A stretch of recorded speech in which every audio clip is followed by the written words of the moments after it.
Salutare prieteni și bine v-am găsit la un nou challenge. Astăzi sunt împreună cu Marco și împreună cu Bobby. Astăzi facem un challenge. Avem aici două pahare, bagnote de 50 de lei. De sub ele punem bagnote de 50 de lei. Haideți să vă arătăm. Așa.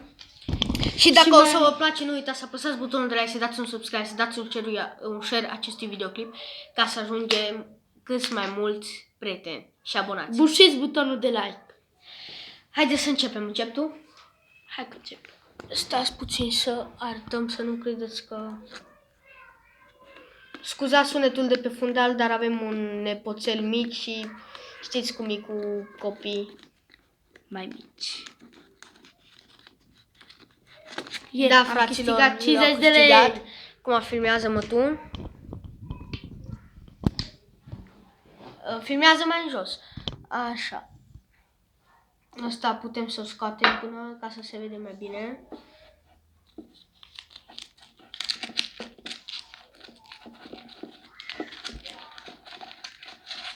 De data asta și te-a câștigat? Deci da, hai că spun eu. Punem 10 lei de data asta. Și la avem bagnote și de 10 lei și de 50.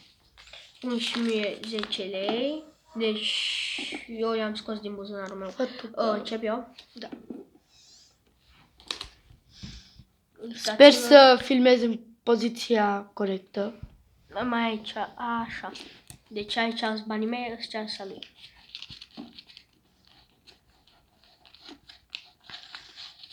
Bravo. Deci fiecare a pus 60. De eu până acum am câștigat banii mei. Haideți să vedem și Bobby.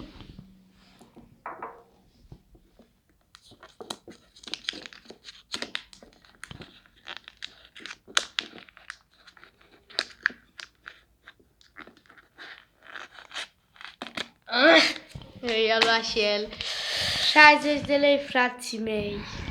Da, frate. 60 de lei.